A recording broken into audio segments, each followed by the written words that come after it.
Hi, I'm Ellen Spiegel. In 2022, I set a goal of creating the YouTube series about my structure for change.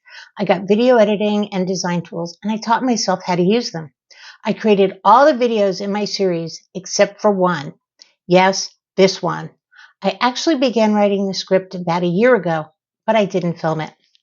Every so often over the past year, I would remind myself to revisit the script and shoot the video, but then I felt sheepish because it was so late. I recently discussed perseverance in a coaching conversation, and I realized that this video would be helpful for my client, but it didn't exist. I regretted that I was unable to send it to them, and I resolved to complete it. I reignited my determination right then and there. Okay, so my perseverance is a year late. What happened? Believe it or not, it started with a bad haircut. Have you ever gotten a haircut that was so bad that you didn't want anyone to take your picture and you didn't want to appear on video? It was one of those. I waited for months for it to grow out, and then my next haircut was even worse than the one before. It's not an excuse. Well, actually, it is an excuse, but that's what got me out of the video production that I started in 2022. There are still all sorts of things that get people off track. Life happens. Sometimes your work-life balance gets thrown out of whack by an external factor, like a bad haircut, but you can come back and you can achieve success. I was thinking about this when I was reminded of the stories of gold medal Olympic gymnasts Simone Biles and Sunni. Simone won the all-around gold in 2016. When they held the 2020 Olympics in 2021, Simone had a mental health issue. She got a bad case of the twisties and dropped out of the competition. Making matters worse, this was after the games began. At the time, it was unclear if she would ever be able to compete again. Sunni stepped up to the plate and won the all-around gold medal. Then last year, Sunni developed not one, but two kidney illnesses. They weren't sure that she'd ever been able to perform gymnastics again, let alone at the Olympic level. These are real setbacks that these women had, and much more serious than a bad haircut. By now, you know how their stories continued. Both women were able to successfully deal with their setbacks, persevere, and they both won all-around floor medals in the 2024 Olympic Games, Simone gold and Sunni bronze. If they can do it, I can do it, and so can you. Here are 10 tips to help. 1. Be determined. Decide you're going to persevere and don't look back. You need to get into the mindset. There's a Rodney Atkins song that I'm going to sample for you. If you're going through hell, keep on going. Don't slow down. If you're scared, don't show it. You might get out before the devil even knows you're there. What impactful words, right? But of course, in my mind, I've merged this with a lesson from the Broadway show Hadestown, which is fabulous. And I've rewritten this slightly.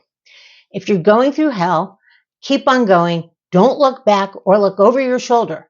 You might get out before the devil even knows you're there. Put blinders on and keep moving forward. If you have distractions, they'll take you off course and you'll continue your way through hell and you won't be able to get out of it. So again, be really determined, put those blinders on and move forward. Number 2, create an action plan that's focused on solutions.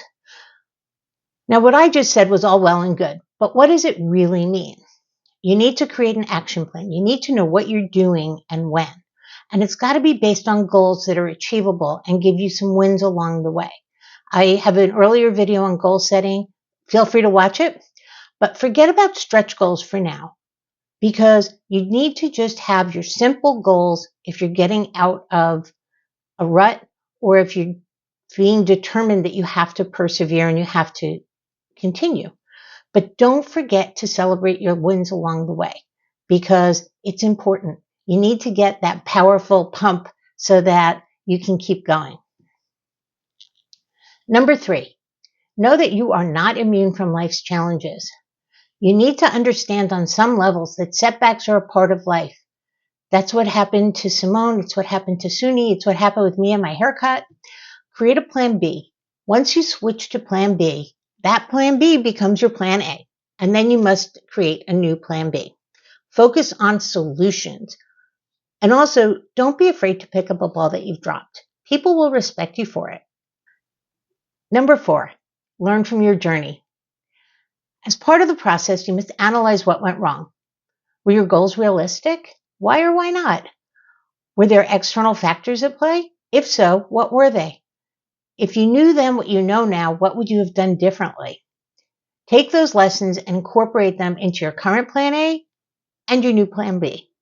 And keep doing that process. That's how you learn from your mistakes, you learn from your challenges, and you can achieve higher highs.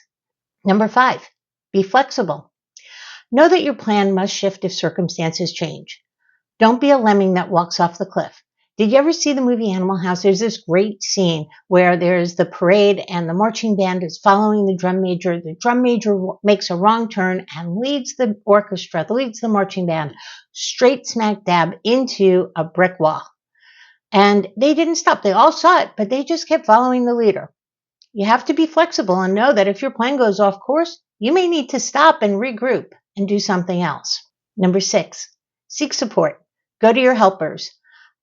I just had a video on that, so please feel free to find my video on finding helpers. Listen to inspiring music, exercise, seek spiritual guidance, read books or watch YouTube videos, get professional help. Compare yourself to others. I know this one sounds a little odd. After all, we're always telling ourselves not to compare ourselves with others. But here's something I do when I'm feeling a little down or like I haven't made enough progress. Instead of looking at others with envy, I go beneath the surface and ask myself this magic question. Whose life would I trade with? Think about people you know really well, your closest friends and family, the people whose problems you know. Would you switch with any of them? Now, you'd have to get their job, their boss, their in-laws, their medical conditions, their spouse or their ex, their house, their living situation, etc. I mean, let's face it, once you get into adulthood, everybody has baggage and no one has a perfect life. So not only have I done this myself many times, I've asked friends to do this, and no one has ever come up with anyone whose life they'd want to trade with if they had to take the whole life. You don't just get the good parts. You have to get the good and the bad. So now that you've established that your life really isn't so bad, you can focus on doing what you need to do to reach your goals. Number 8, keep pushing, even when the progress seems slow. Create metrics that show your progress visually. They'll help you keep going. They really do.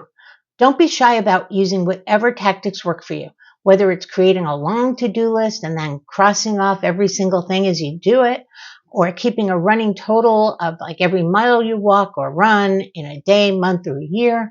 Having the visual progress says, I've come this far. I can't give up. I got to keep going.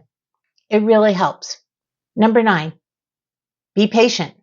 Believe it or not, some things take time, but you can fill that time with positive gains. Keep your eye on the prize and keep moving. When you stand still and everyone else is moving forward, you fall behind. If you're just keeping up, it's almost like you're moving forward. Number 10, visualize success. Sports coaches are always telling their players to visualize themselves crossing the finishing line, scoring the winning basket, or saving a game-deciding goal. Remember the little engine that could? Even saying, I think I can, I think I can, I think I can, I think I can, until you can start saying, I know I can, really helps. So tell me, what do you do to help motivate yourself to keep moving forward? I'd love to hear from you. You can leave comments in the box. Also, you can feel free to reach out to me with any questions or comments that you don't want to publicly post. If you like this, please give me a thumbs up and subscribe. Thanks for joining me today. See you next time. Bye.